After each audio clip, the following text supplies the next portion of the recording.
Ninguém vem ao mundo passear. Não há regime de exceção. Certamente encarnar tem lugar e razão. O acaso é zero acrescentado a essa equação. O acaso é zero acrescentado a essa equação. Nesse corpo onde você está, boa noite a todos. Você não imagina. A ideia não é dar nenhuma orientação, não. A ideia é refletir junto com vocês, a gente pensar juntos acerca do nosso papel como espíritas e nessa reflexão ver o que nós podemos fazer e o que nós estamos fazendo erradamente. Eu tenho o sentimento de que a gente tem muita boa intenção, mas isso é muito pouco. A gente tem que dar de vez em quando, uma refletida acerca do nosso papel, como a gente está vivendo e como a gente está ajudando efetivamente o mundo a se tornar melhor. Então a ideia é justamente falar sobre o espírita no mundo, missões e frustrações. Hoje eu não vou falar de frustração, vou falar só de missão. Tá? Depois a gente fala de frustração. Nesse processo do espírita no mundo, eu acho que a gente tem uma coisa muito clara, tem uma proposta muito imediata. Claro que é de longo prazo, mas ela surge sempre em nossas conversas e nossas mentes. A grande missão é mudar o mundo. Nós estamos aqui para mudar o mundo. A gente não está aqui para uma coisa pequena. Essa doutrina, ela é fruto do trabalho de muita gente, tem um esforço enorme da equipe espiritual. Em meados do século XIX, o movimento foi intenso, daqueles espíritos mais elevados que já em diversas etapas da nossa história estiveram presentes, reunidos para organizar uma proposta de renovação, trazer a mensagem cristã novamente à tona, deixá-la mais clara e, sobretudo, instigar as pessoas a construir esse mundo melhor. Então, eu não consigo ver diferente. Nós estamos aqui para mudar o mundo. Se a gente acha que é desafio demais para a gente, estamos na doutrina errada. Essa doutrina é para mudar o mundo. Claro que eu não vou conseguir mudar todo mundo, mas eu tenho que mudar o mundo que me foi ofertado, que eu participo. E não há nenhuma forma possível de mudar o mundo se eu não mudar. Então, a primeira e grande questão para nós, que somos os participantes do processo de construção do novo mundo, é justamente perceber que esse mundo não muda se a gente não mudar. Então, a gente primeiro precisa mudar para ajudar o mundo a se tornar melhor. Às vezes a gente pode pensar, poxa, mas eu já sou tão bom, né? E aí a gente tem que refletir que a gente pode ser melhor, bem melhor. E nessa linha que vai ser a nossa primeira conversa hoje aqui. Ou seja, qual é a nossa missão? E dentro dessa missão, eu estou me preparando adequadamente para cumpri-la? Então, minha missão está aqui, vou mudar o mundo. Como eu me preparo para isso? E como eu falho nessa preparação? Não ainda o fracasso, porque o fracasso que a gente vai conversar nas outras 2 semanas é justamente a consequência da escolha errada. Hoje a gente vai falar sobre posturas diante dessa missão. Mas antes, a gente vai lembrar uma pergunta muito querida do Livro dos Espíritos, que é a 919, onde Santo Agostinho responde Kardec com relação ao processo dele de transformação. E ele diz: fazei o que eu fazia quando vivi na Terra. Ao fim do dia, interrogava minha consciência, passava revista ao que fizera e perguntava a mim mesmo se não faltara algum dever, se ninguém tivera motivo para de mim se queixar. Foi assim que cheguei a me conhecer e a ver o que em mim precisava de reforma. O conhecimento de si mesmo é, portanto, a chave do progresso individual. Então, nesse processo de mudar o mundo, eu tenho um grande desafio, um enorme desafio de conhecer a mim mesmo. É um enorme desafio mesmo, porque precisa ter muita coragem para olhar para dentro de si. É muito mais fácil, a gente se acostumou ao longo dos séculos a olhar para os outros. É muito mais fácil eu identificar os erros das outras pessoas, eu criticar os erros das outras pessoas. É muito complicado olhar para dentro, é muito difícil, porque a gente se decepciona às vezes, né? A gente vê coisas que a gente não gostaria de ver, que a gente achava que não existia mais dentro da gente. Então, é importante essa coragem. Isso que Agostinho fala de toda noite, né? Deitar a cabeça no travesseiro e reviver o dia, é uma tentativa da gente justamente identificar esses processos repetidos nossos, falhos, que a gente não se dá conta. A gente não se ocupa em realmente identificar essas escolhas erradas que a gente faz. Então, fica o conselho para todos nós. Falei para vocês que é uma pergunta cara, né, do Livro dos Espíritos, porque é a pergunta que eu mais gosto, né, de todo o livro, a pergunta que mais me identifico, porque eu acho que a chave está aí. A grande chave para a gente conseguir mudar o mundo está nessa pergunta. É a gente conseguir efetivamente se conhecer, se preparar para os desafios. Porque como a nossa proposta é muito nobre, como a dificuldade é grande e o interesse das sombras é enorme para que ela não se efetive, se a gente não se conhece, não se prepara, nós somos facilmente desviados do caminho. Ao longo desses tantos anos, né, eu tenho visto muito isso. Belas intenções, belas iniciativas desviadas pelas sombras, porque talvez a gente tenha falhado nisso aqui, né? Então, fica a lembrança para a gente da 919. E uma reflexão de Francis Bacon para aliviar um pouco essa visão meio pesada de início, né? Que ele brinca dizendo: triste do homem que morre conhecido por todos, mas desconhecido de si mesmo. Né? Às vezes as pessoas acabam conhecendo mais a gente do que a gente mesmo. E quando o cara é famoso, então, aí um monte de gente sabe dele, mas ele às vezes não sabe dele. Nesse processo nosso de conhecimento, de autoconhecimento, a gente vai esbarrar com muita dificuldade. A gente vai ter enormes obstáculos a transpor.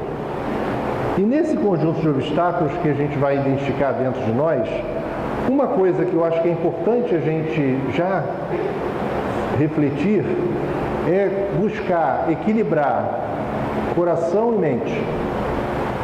Uma encarnação que segue muito forte na mente, no conhecimento, no entendimento das coisas, mas sem o sentimento, ela corre o risco de se tornar fria demais, distante demais.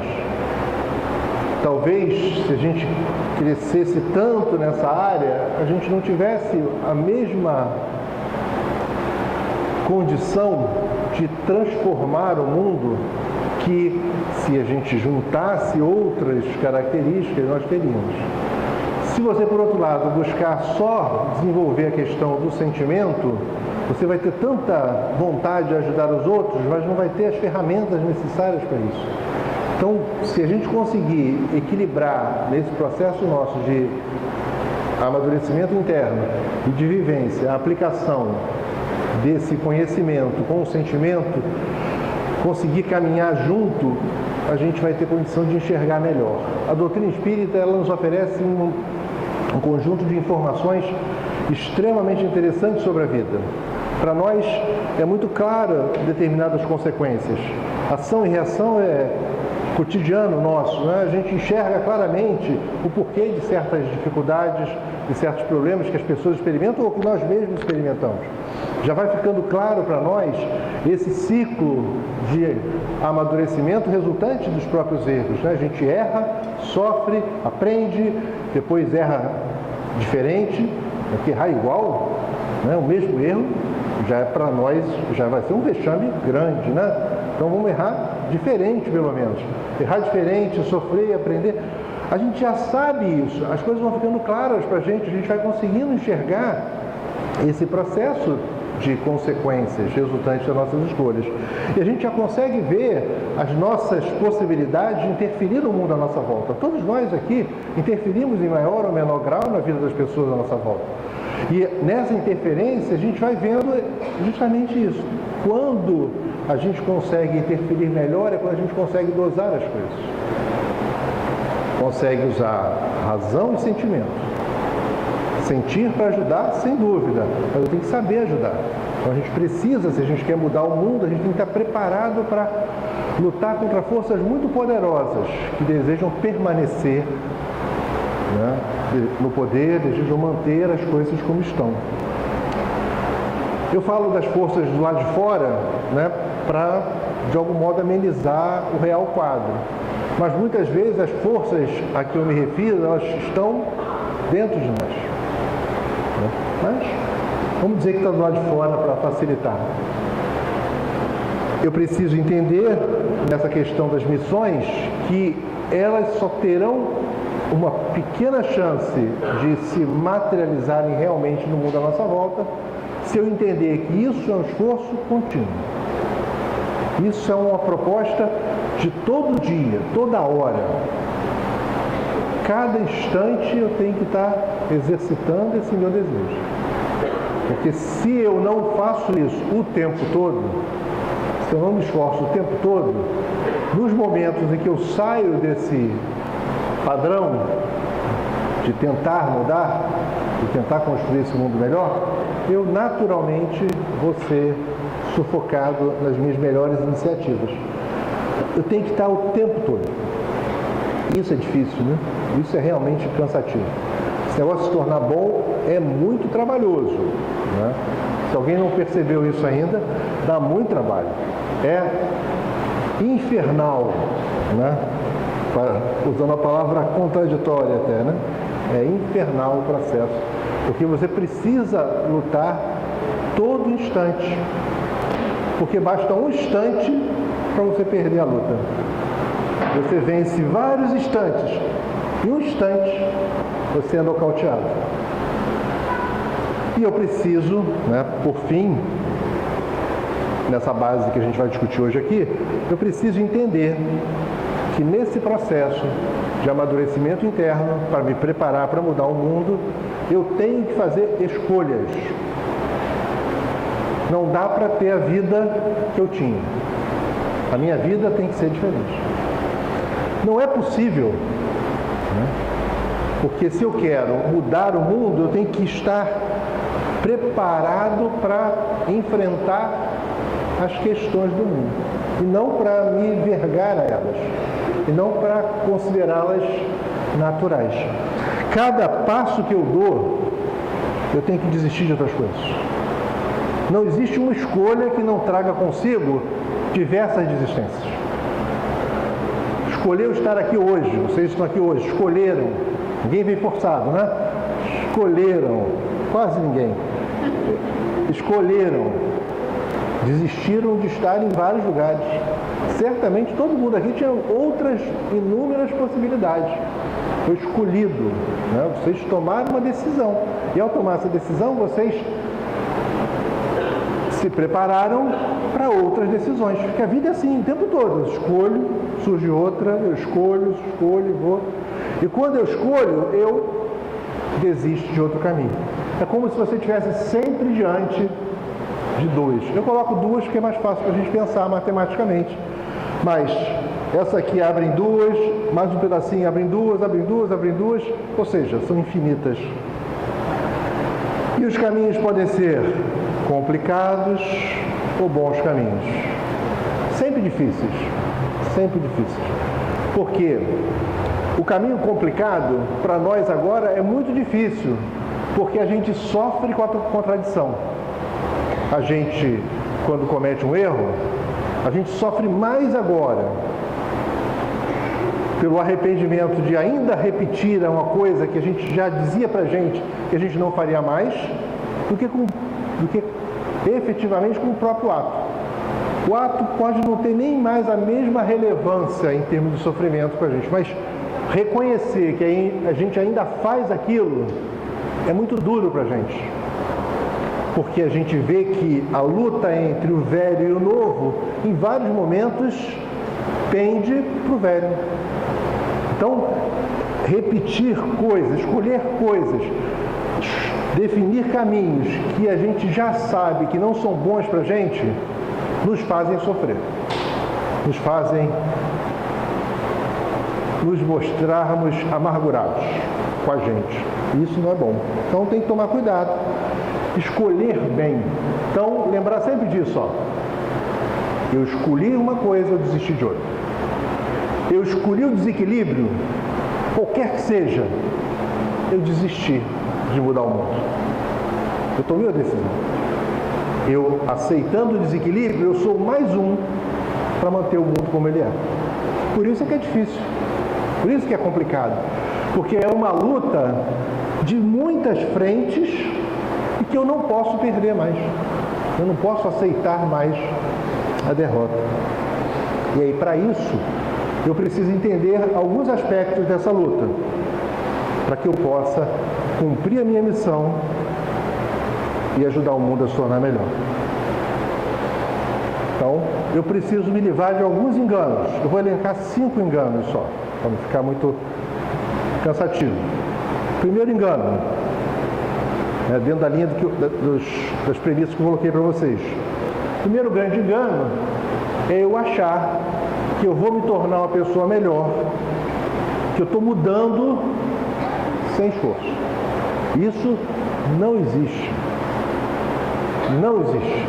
É aparência. Para eu mudar, eu preciso me esforçar muito. Não é pouco, não, é muito. Porque senão eu vou estar vivendo sem esforço, no limiar do que eu posso. E evoluir é ir além do limite. Ficar no limite é nada. Se eu ficar no meu limite, é nada. E a maior parte das vezes eu não estou nem no meu limite. Mas reencarnar para viver no meu limite, isso vai acabar quando? Quantas encarnações precisarei para viver no meu limite? Eu preciso ir além. Eu tenho um infinito. Eu tenho que romper os limites. Cada encarnação eu tenho que ir além. Então, para isso, eu preciso de muito esforço. Enorme esforço. E se eu não faço isso, eu caminho para o fracasso da minha missão. Regras simples para o fracasso nessa área. Então, regras simples. O fracasso é simples, né? Basta continuar fazendo o que você faz. Acredite que já faz o suficiente. Você diz, eu já faço demais. Meu esforço já é enorme. Eu olho as pessoas, já todo mundo trabalha menos do que eu. Em vez de olhar os outros, devia estar trabalhando mais, né? Então, nunca acredite que você faz o suficiente. Olha, eu tenho a oportunidade de conversar de vez em quando com os mortos que já trabalharam aqui na casa. Alguns que eu reputo como pessoas que estão melhores do que eu. E eu pergunto para eles, como é que está a situação? Dura. Como é que está o esforço? Muito. Eu olho para trás e vejo como eu podia ter feito mais.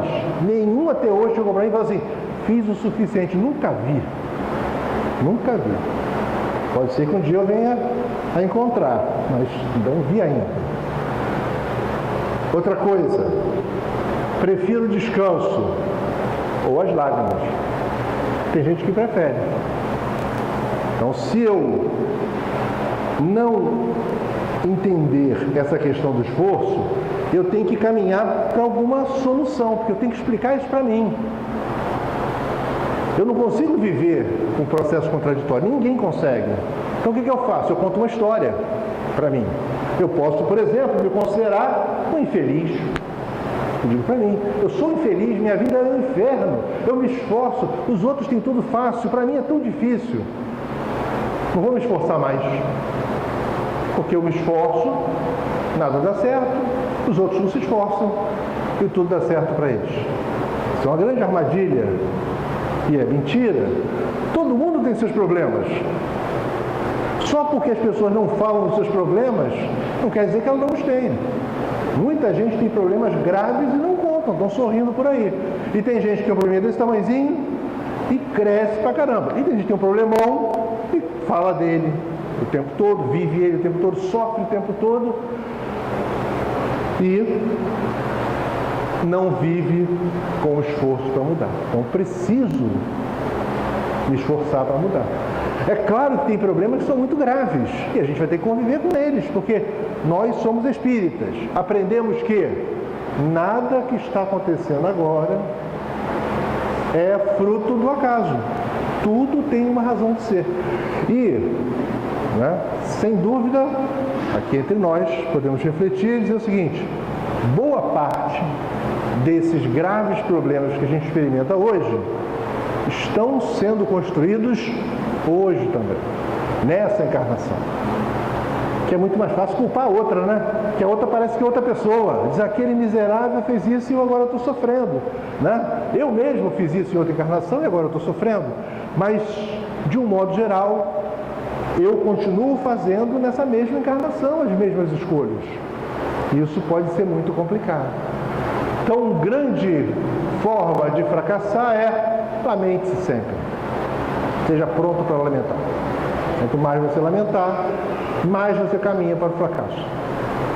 Porque se a gente está aqui com a oportunidade de transformar o mundo, nascemos para isso. Ninguém está aqui achando que não se preparou para isso.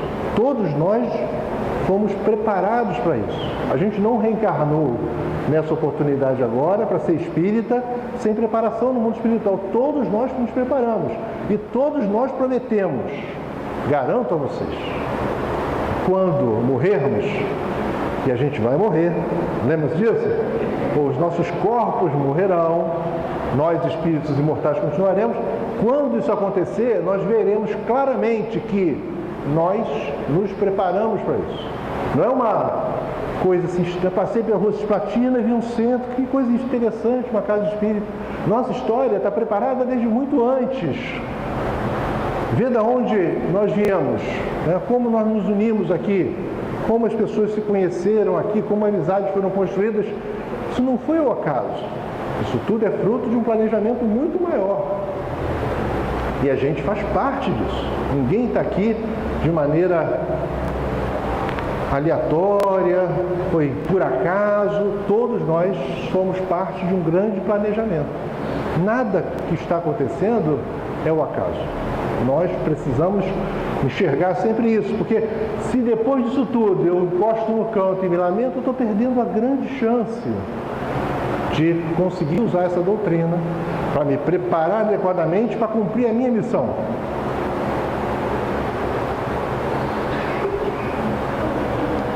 Engana-se quem acredita que vai conseguir cumprir a sua missão sem se vigiar. Muito.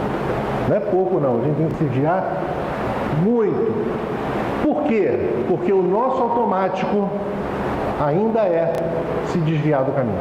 A gente não faz as coisas corretas o tempo todo, automaticamente. A gente precisa estar atento para tomar as decisões corretas. Se a gente for decidindo automaticamente, vão ter várias bifurcações. A gente vai escolher certo numa, vai para outra, escolhe certo, vai terceira, escolhe errado. Tem que parar para refletir, para pensar, para vigiar as nossas escolhas.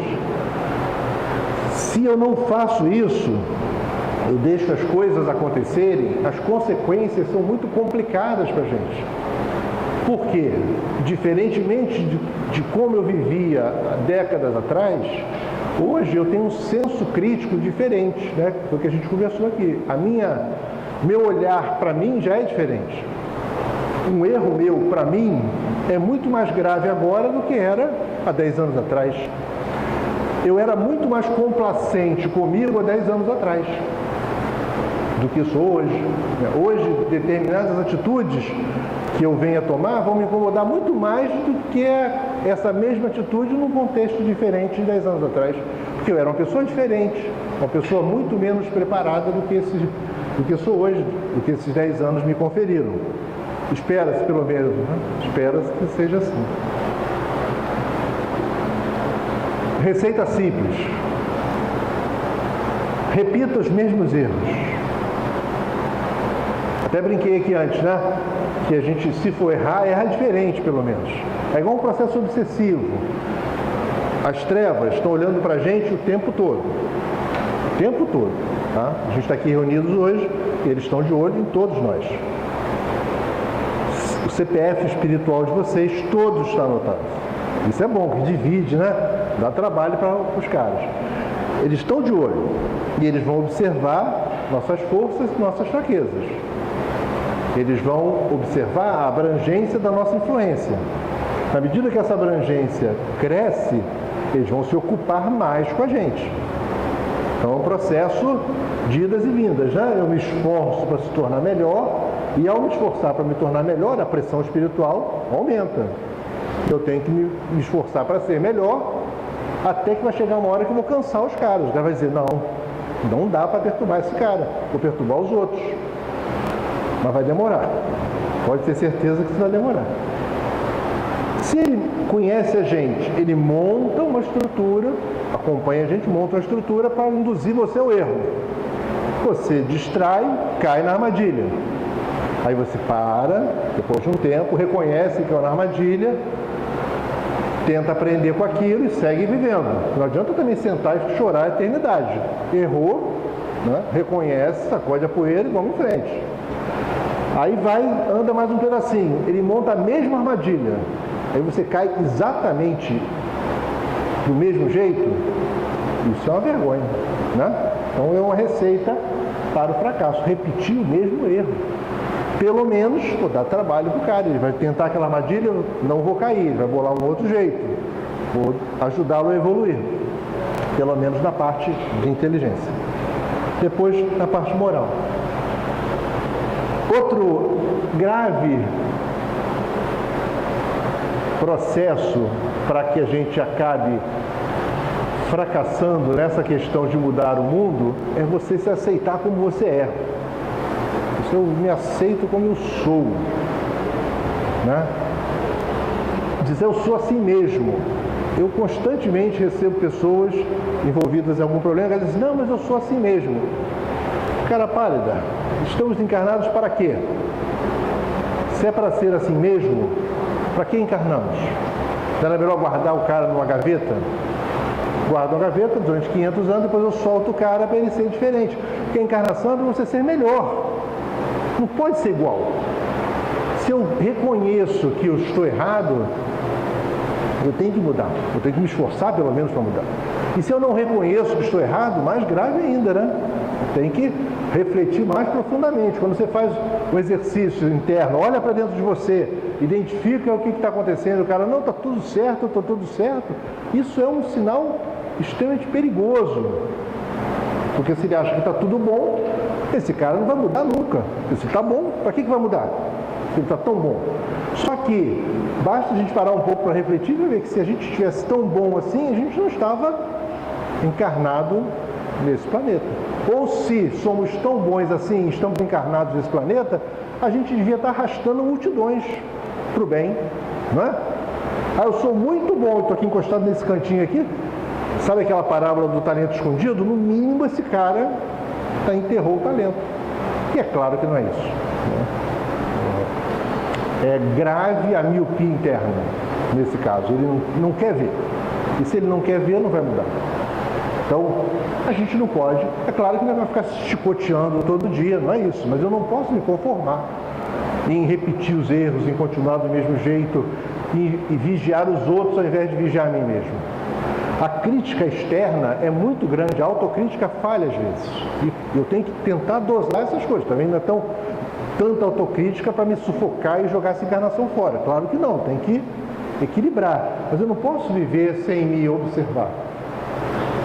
Outra coisa é, passe seu tempo observando os outros. É uma boa maneira de perder a encarnação, né? É uma boa maneira, porque você não se ocupa com você, você se ocupa com os outros. E a gente está no mundo de provas e expiações, o que tem de gente fazendo bobagem é uma enormidade. Uma casa espírita como a nossa, com tanta gente circulando, é claro que tem um monte de gente fazendo bobagem. É óbvio, né? Aí eu vou parar e a minha vida para observar os outros, isso, aquilo, e sem se ocupar em se transformar. Então é um perigo muito grande. O vigiar e orar que Jesus fala não é vigiar os outros e orar em seu benefício, né? É vigiar a si mesmo e orar para todos. Então, tomar cuidado com isso. E o que é complicado também é esse negócio de ficar se envolvendo em comentários sobre a vida alheia, que é uma perda de tempo enorme. A gente está vivendo hoje um mundo de informação muito rápida, né? Redes sociais permitindo troca de informação o tempo todo, que a gente usa muito mal. Muito mal. Eu vejo belíssimas coisas utilizando a rede social, mas eu vejo tanta coisa ruim. Tanto que eu nem participo de algumas coisas. Nem participo. Então, a gente tem que tomar cuidado com isso, que a gente acaba, às vezes, se ocupando tanto com isso, que você não aprende, não caminha.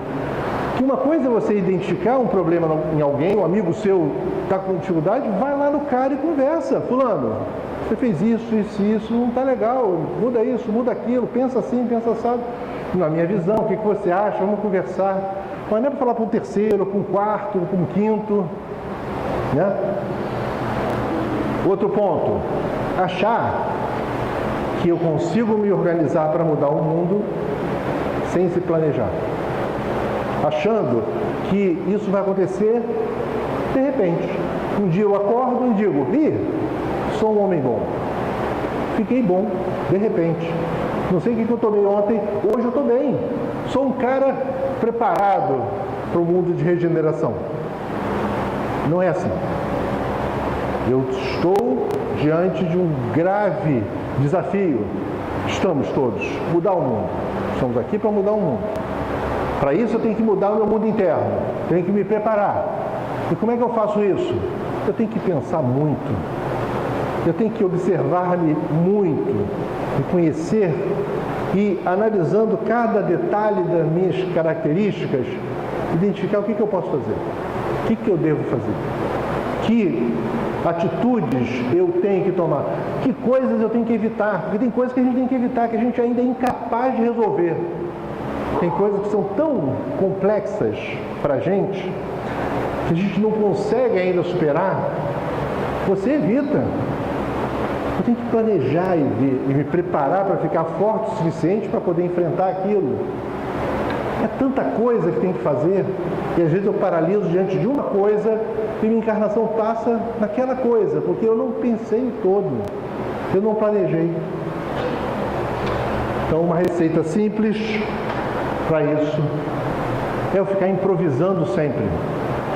Improvisar é legal, é importante improvisar de vez em quando, mas não usar o improviso como uma regra no processo de amadurecimento espiritual. Isso vai ser complicado. Eu preciso planejar, eu preciso identificar as situações, me preparar para elas. Eu preciso pensar, até com relação aos relacionamentos, o que a gente fala, o que a gente tem que evitar falar, porque as pessoas nem sempre estão preparadas. E se eu estou tentando ser melhor, se eu estou mesmo tentando, galgar degraus nesse processo de amadurecimento espiritual, eu tenho que estar preparado para ajudar o mundo à minha volta. E se eu vivo improvisando, gerando desconforto, gerando desequilíbrio, eu não estou ajudando o mundo. E às vezes no improviso eu faço isso. Ao invés de ajudar, eu atrapalho. Eu tenho que evitar essa questão de despreparo. Então, se eu não me preparar, qualquer que seja o compromisso, eu corro o risco de atrapalhar mais do que ajudar. Eu vou conversar com fulano, meu amigo. Ele precisa de ajuda. O que eu faço?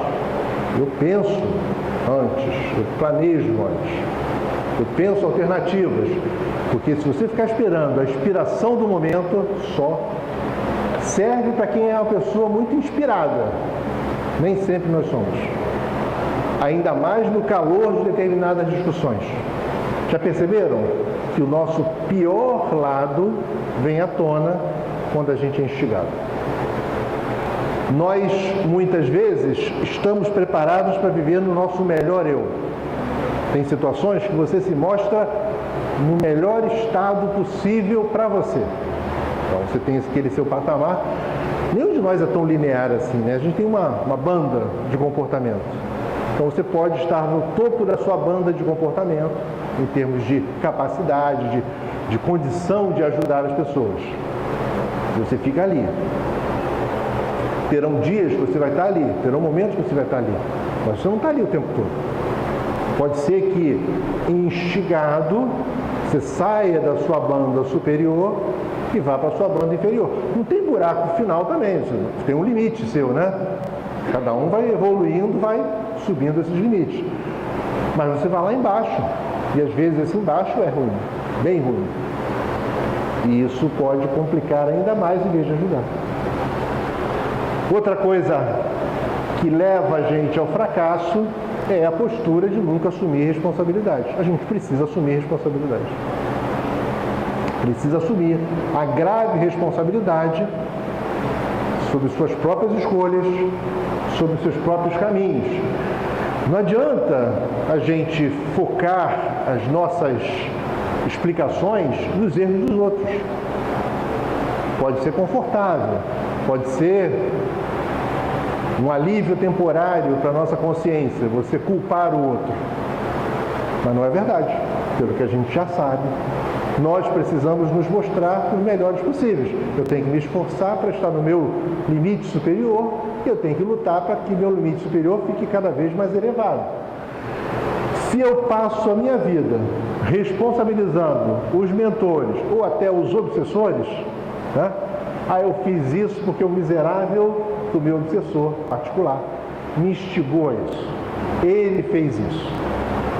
Ele fez isso através de mim que permitiu. Tudo que eu faço é escolha minha. Não dá para culpar o seu adorável obsessor. Ele está ali, né? Ou eles estão ali, mas só se materializarão nos seus atos, nas suas escolhas, se você permitir, se você der guarida para isso, você abrir uma brecha para que eles possam trafegar.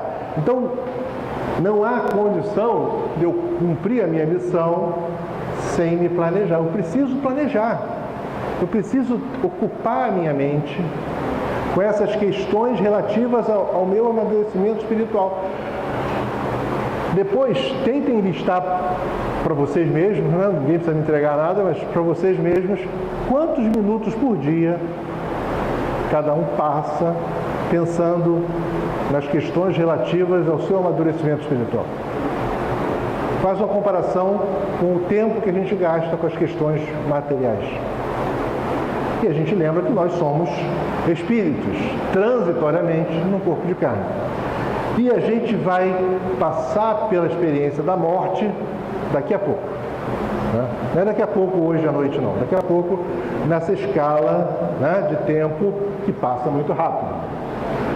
Todo mundo já percebeu que o tempo passa rápido demais, não é? Todo mundo aqui, duvido que não diga, poxa, passou muito rápido. Alguém acha diferente? Alguém acha que está passando devagar? A vida passa rápido demais, é impressionante como ela passa rápido, né? E ela passa tão rápido que a gente nem percebe que envelhece.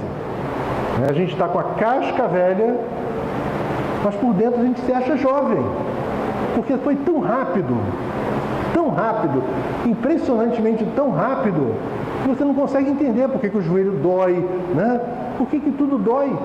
Antes nada doía, né? Antes você comia qualquer coisa, não acontecia nada, né? Você queria comer mais ainda, agora você come 100 gramas e engorda 500, né? Isso desafia as leis da química e da física. É impressionante esse processo da vida, como ela é rápida. E como ela é rápida, a gente precisa aproveitar esse momento. Não adianta dizer, eu vou mudar daqui a pouco, porque a gente não sabe se a gente vai ter esse daqui a pouco, né? Daqui a pouco pode ser muito rápido ou pode ser um daqui a pouco longo demais. Então a gente tem que estar muito atento para isso. achar que eu consigo me tornar uma pessoa melhor sem estudar, sem buscar conhecer mais, não só a doutrina espírita, né? É claro que eu vou falar de doutrina espírita aqui, né? Sem dúvida, para mim, é a grande resposta para explicar uma série de questões que me afligiam. Mas estudar o tempo todo, aprender o tempo todo, ter condição de alargar os horizontes, de desenvolver habilidades, capacidades. A encarnação é uma enorme caldeirão de possibilidades para a gente explorar, de aprendizados, de conhecimentos. É impressionante o nível de conhecimento que a gente está atingindo.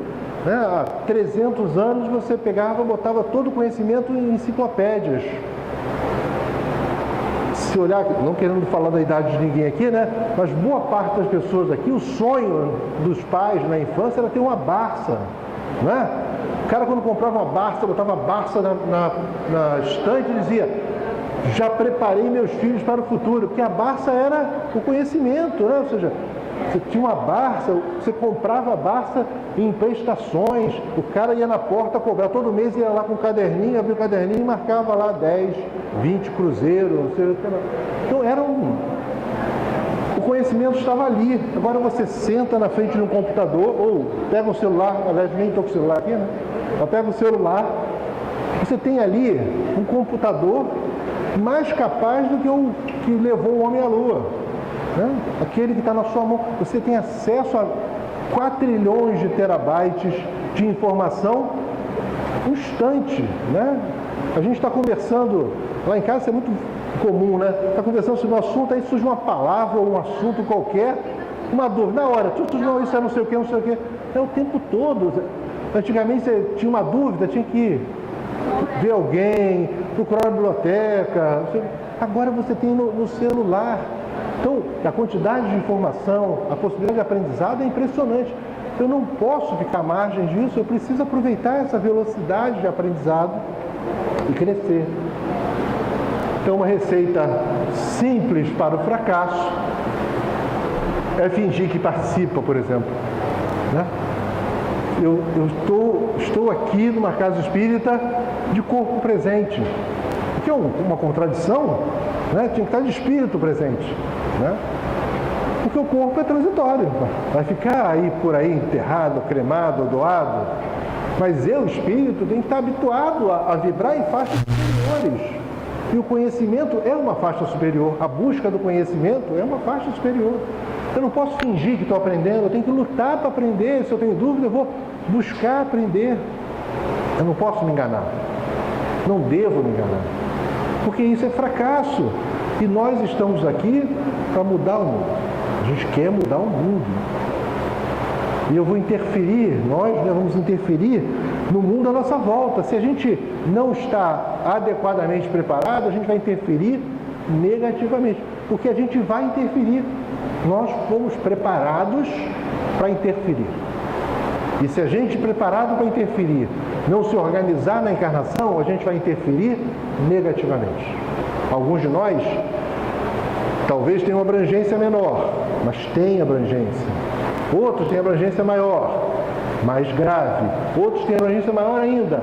Olha a gravidade da interferência negativa dessa pessoa. Outro grave erro, não se ocupe em se aprimorar, uma vez que você já sabe tudo. Eu ouço isso às vezes. Eu já sei. Falei, rapaz, então me ensina, porque eu só tenho dúvidas. Eu tenho tantas dúvidas, tanta coisa que eu quero aprender. A gente não sabe. Nós estamos aprendendo. Tem coisas, claro, né? Estou exagerando aqui no conceito. Tem coisas que a gente já entendeu, está claro para a gente. Mas a complexidade da vida espiritual, no caso do conhecimento espírita, né, é tão vasta. O nosso despreparo com relação à realidade espiritual é tão grave que, se a gente fosse hipoteticamente solto agora no mundo espiritual, eu duvido que sem ajuda qualquer um de nós estaria bem. Qualquer um. Então, eu tenho que aprender mais, eu tenho que me ocupar, enxergar adequadamente o conhecimento, aplicar esse conhecimento na minha vida, conseguir juntar as coisas. Todo ano eu estou sempre no livro dos Espíritos, já tem muitos anos, né? Eu saí da Gênesis e Thalita era um bebê, tinha 1 ano, né? Então, 20 e tantos anos eu estou no livro dos Espíritos. Todo ano eu abro e digo, rapaz, quem botou essa pergunta aqui? Não tinha, né? Claro que tinha, mas eu não guardei, não ficou claro para mim. Porque se tivesse ficado claro, eu olharia igual a 1919. 19 eu sei que está lá, mas toda hora tem coisas que estão lá que eu não tinha reparado adequadamente. Então tem muito que aprender, todos nós. Outra, considere o conhecimento como algo desnecessário. Não tem como avançar sem conhecimento. Eu preciso aprender. Até nas trevas tem que aprender, né? O cara pensa, eu vou para as trevas então. Vai estudar pra caramba, né? Nem que seja no chicote. Por quê? O cara tem que aprender até para poder ser usado. Ele tem que aprender. Porque quanto mais ele sabe, mais ele vai conseguir atingir os objetivos obsessivos, lá, as tramas que o cara quer montar. Se eu quero caminhar para o fracasso nessa minha missão, basta acreditar que basta boa vontade. Então, boa vontade resolve tudo. Porque tem boa vontade, está resolvido. É mentira, grave mentira, né? O cara cai da moto ali, fica tudo quebradinho, eu vou lá, pego ele, jogo dentro do meu carro, um porta-mala, ele vai lá todo torto, entrega no hospital, o cara fica aleijado o resto da vida, porque eu tive enorme boa vontade e arrebentei o cara. Eu preciso aprender. Eu não posso, eu tenho boa vontade. Com relação ao mundo espiritual, basta boa vontade. E eu vou experimentar situações onde pessoas passam por determinadas dificuldades, eu vou orientar ela com boa vontade e essa pessoa afunda com a minha boa vontade. Não é boa vontade. Eu preciso de boa vontade, mas nunca só ela. A boa vontade tem que permear tudo, claro. Mas eu tenho que buscar o conhecimento, eu tenho que me esforçar para me tornar melhor, enfim, por aí vai. Enfim, esses são alguns enganos para a gente se perder no cumprimento da nossa missão. E para completar os enganos,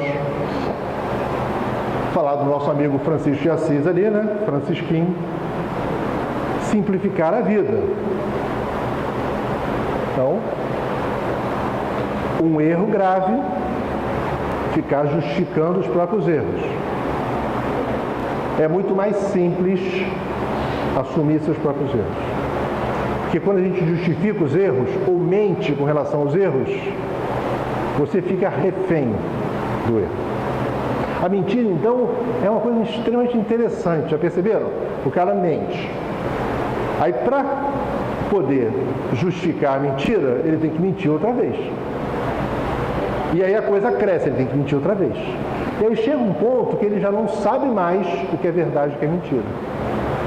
Quem trabalha em reuniões de desobsessão, certamente vai encontrar, ou já deve ter encontrado, espíritos que você se depara com a situação semelhante a essa. Ele foi fazendo escolhas e chega uma hora que ele não sabe mais o que é a verdade. Ele não sabe mais onde que ele se perdeu na estrada. E isso é uma dificuldade, porque quando ele tem uma escolha clara na sua mente, ele sabe que errou nisso ou naquilo, ele tem uma linha de saída.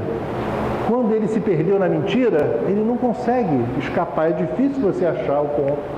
Tem que voltar lá no ponto da mesma estrada. Isso às vezes é bem complicado. Ocupe-se apenas com você mesmo, achando que isso vai ajudar você. Não vai.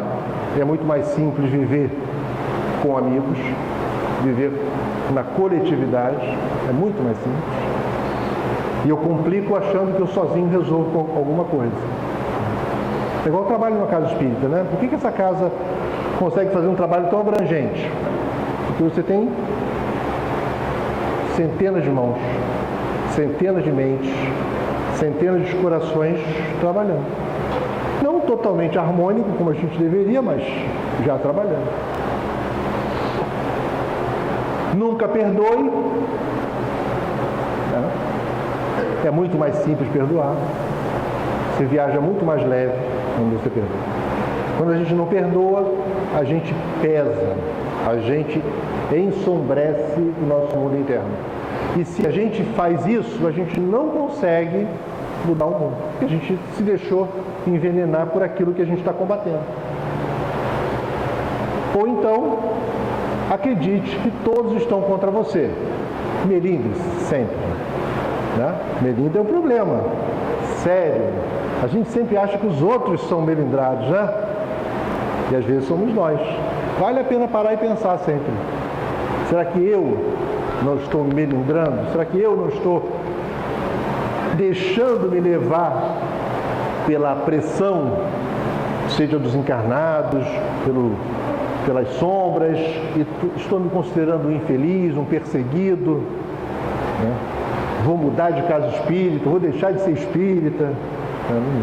Não é mais condizente para a gente, né? Bom, eu estou falando muito de missão, mas vale a pena a gente dividir aqui o nível das missões. Eu posso falar de missões pessoais, eu posso falar de missões familiares, posso falar de missões coletivas na sociedade, né? A gente tem muitas missões. Um exemplo de missão, só para ilustrar, trouxe aqui João Batista. Todo mundo conhece João Batista? No Evangelho está lá, João Batista é o cara que ara no deserto. Ele é que abre o caminho para Jesus. Ele vai movimentando já essa ideia de Messias que está vindo, de alguém que vai trazer a renovação, vem cumprir a lei e os profetas, até que um dia ele se encontra com Jesus. Quando ele encontra com Jesus, ele finaliza a missão. Vale a pena depois, com calma, vocês lerem o Evangelho. Quem não teve a oportunidade de ler, né? Ele conversa com Jesus, despede os discípulos dele, né? Alguns são até incorporados lá à equipe de Jesus, e segue, sozinho. Vai lá na porta de Herodes, e vai lá dizer para Herodes tudo que ele está fazendo de errado. Fazendo errado isso. Você é o líder da nossa nação, não pode fazer isso. E chega para a esposa lá do Herodes, você não podia fazer isso. Com a consequência, mandam cortar a cabeça do pobre João Batista. Ele sai da missão coletiva dele, completa com Jesus e segue uma missão pessoal, uma história pessoal dele, né? Ele é o Elias que viria, né? O Elias que, alguns séculos antes, como grande profeta de Israel, o cara que estava ali para conduzir as pessoas, no momento de insensatez, se irritou com um determinado culto lá, juntou os 800 caras e mandou cortar as cabecinhas todas. E ele, um cara evoluído, né? Tanto que Jesus falava, ó, João é o mais evoluído dentre os nascidos de mulher, né? Então, certamente, esse camarada, que era o mais evoluído, passou esses 500, 600 anos lá do lado de lá, pensando nos momentos de insensatez, nas coisas boas que fez, claro, né? Fez muitas coisas boas, né? Está descrito no Antigo Testamento, no livro de Reis, lá todo o trabalho que ele fez, muita coisa interessante, mas ficou aquela mancha na cabeça dele. Então ele sai para a missão pessoal. A gente tem muitas missões pessoais também. Então, tirando o exemplo ali, né? Pode ser que a gente tenha só missões pessoais? Eu acho que não. Eu acho que a gente tem missões pessoais e pelo menos familiares a gente tem. Pelo menos. Mas eu ousaria dizer que todos nós aqui temos missões pessoais, familiares e coletivas. Esse trabalho que a gente faz na Casa Espírita, ele traz pessoas para conviver conosco, às vezes, pouquíssimo tempo, minutos, horas, ou esse trabalho que a gente faz na campanha Noite Feliz, você vai apadrinhar uma criança que você nunca vai ver, né? Uma criança vai sair de um lugar que a gente nunca viu, talvez nunca a gente venha ver. Todos nós temos, na minha visão, missões coletivas também. Pequenas ou grandes. Eu acho que a gente nasceu para missões grandes, todos nós. Eu acho que a gente apequena as nossas missões. Então, se a gente tiver disposição, não há limites para as nossas missões. Claramente a gente vê essas missões pessoais olhando para dentro da gente. Claramente a gente vê as missões familiares olhando para as pessoas que a vida colocou junto com a gente. Você não percebe isso, não? E as missões coletivas, sem dúvida, se a gente atentar, a gente vai ver que a vida faz caminhos interessantes, não só dentro da casa espírita, mas em vários lugares onde a gente passa. E às vezes a gente faz bem, às vezes a gente não faz bem. Às vezes a gente age corretamente, às vezes a gente não age corretamente. E dentro desse processo, qual é o papel da casa espírita? Então a casa espírita está aqui, é um conjunto de tijolos, não é essa a questão. A casa espírita somos nós, né? Nós somos a casa. O maior recurso, o maior patrimônio de uma casa espírita são as pessoas, assim como os problemas também, né? Sem pessoas não ia ter problema nenhum, mas o maior patrimônio são as pessoas. E a casa espírita está aí com a missão de criar condições de evolução para o espírito imortal. Ela está aqui para isso. Então ela está aqui criando condições para nós, espíritos imortais, crescermos. E para que a gente vai crescer? Para mudar o mundo. Porque essa é a nossa missão. Nós estamos aqui para mudar o mundo. Por isso a casa espírita cria as condições de evolução, para moldar esse material que somos nós. Preparar cada um de nós nos mais diversos trabalhos para que nós sejamos capazes de interferir positivamente no mundo lá fora. Eu ousaria dizer para vocês que hoje nós aqui presentes interferimos muito mais positivamente no mundo lá fora do que o fazíamos alguns anos atrás. A nossa presença, ela faz diferença. Faz diferença, né, e vai fazer cada vez mais, porque na medida que a gente for amadurecendo, até os assuntos que as pessoas tratam quando estão perto da gente são diferentes. O comportamento das pessoas é diferente. Os assuntos que antes eram voltados para determinadas áreas vão mudando, se a gente tivesse cuidado. E a gente não pode correr o risco de querer trazer essas coisas para dentro da casa espírita. Porque a casa espírita tem o papel de criar condições de evolução para o espírito imortal. Para que o espírito imortal vá para o mundo, mudar o mundo. Nós estamos aqui para mudar esse mundo. Para finalizar, uma frase que está atribuída a Chico, mas provavelmente é mediúnica, mas se não for dele também, não importa. O que importa é a frase.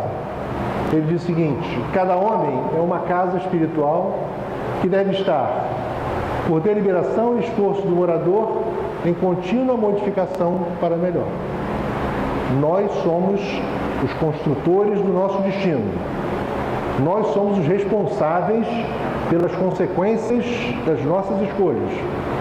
E cada vez mais é grave o nosso erro.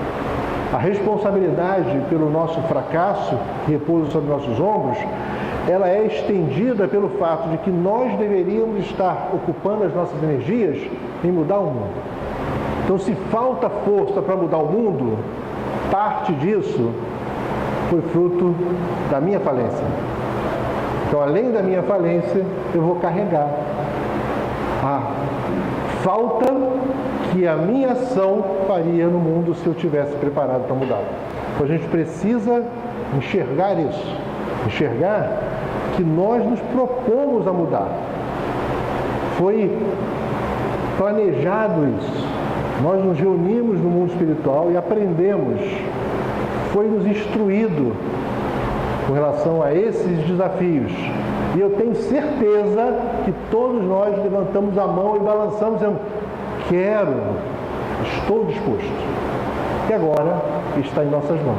Que nós sejamos capazes de construir um mundo novo. Pode ser que eu não consiga mudar um mundo de 7 bilhões de seres, certamente não farei. Mas se eu conseguir interferir meia dúzia à minha volta, já vou estar caminhando, interferindo no sentido correto. E vou inspirar outros também a fazerem o mesmo.